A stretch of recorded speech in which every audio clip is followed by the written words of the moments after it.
Hello friends, আবারও চলে আসলাম তোমাদের সঙ্গে একটা ছোট্ট ব্লগ শেয়ার করার জন্য।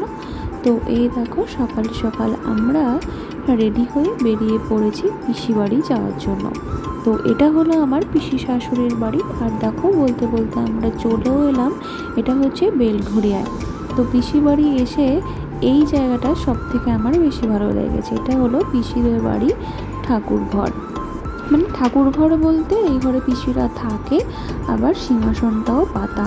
তো দুটো সিংহাসন পিসি একই রকম রেখেছে। আর এই যে দেখছো ওপরে, এটা হলো ঠাকুরের খাট, মানে গোপাল সোনার খাট এটা। তো এখানে প্রত্যেক দিন রাতে গোপাল সোনাকে ঘুম পাড়ানো হয়।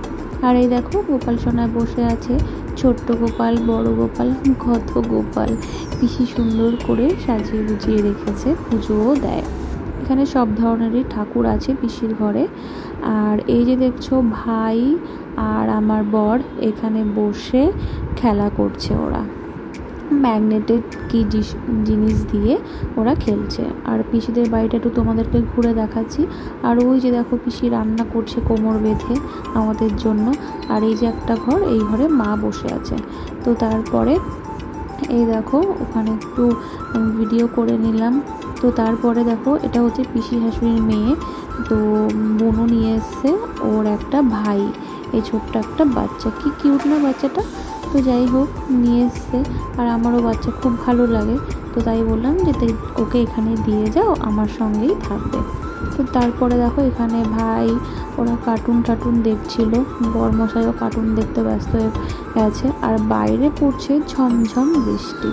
তো যাই হোক, কী করব, কোথাও তো বেরোতে পারবো না, ঘরেই বসে থাকতে হবে। তো এই বাচ্চাটাকে নিয়ে খুব সুন্দর করে আমরা হাসি ঠাট্টা, খেলা মজা এসবই করছিলাম। কি করব।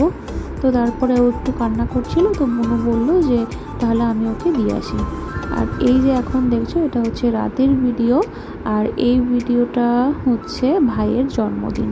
তো ভাইয়ের জন্মদিন বলেই আমরা এখানে পিসি বাড়ি হঠাৎ করে এসছিলাম। পিসু অনেকক্ষণ ধরেই ফোন করে বলছিল যে তোরা একদিন আয়। তো সেই জন্যই বর বললো যে তাহলে চলো ঘুরে আসি।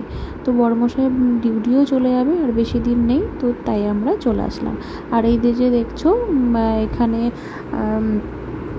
মোমবাতিটা ধরার পরে ও কীরকম ভয় পেয়ে গেছে। যাই হোক, তারপরে দেখো ওর বোন, মানে বুনু হচ্ছে এই স্নো স্প্রেটা দিয়ে এতটা জোরে স্প্রে করেছে, ওর পুরো ভূত হয়ে গেছে। তারপর ওর দাদাকেও দিয়ে দিল। তো যাই হোক, মজা করে ভাইকে মাখাচ্ছিল, বুনু আবার ওকে দিয়ে দিল। যাই হোক, তো এর মধ্যে কেকটার মধ্যে একটু পড়ে গেছে, তো কেকটা তো খাওয়া যাবে না, তো এর মধ্যে থেকে সরিয়ে নিতে হবে। তো যাই হোক, তোমাদের ভিডিওটা কেমন লাগলো অবশ্যই কমেন্ট করে বলবে। ভালো লাগলে সাবস্ক্রাইব করে পাশে থেকো। বা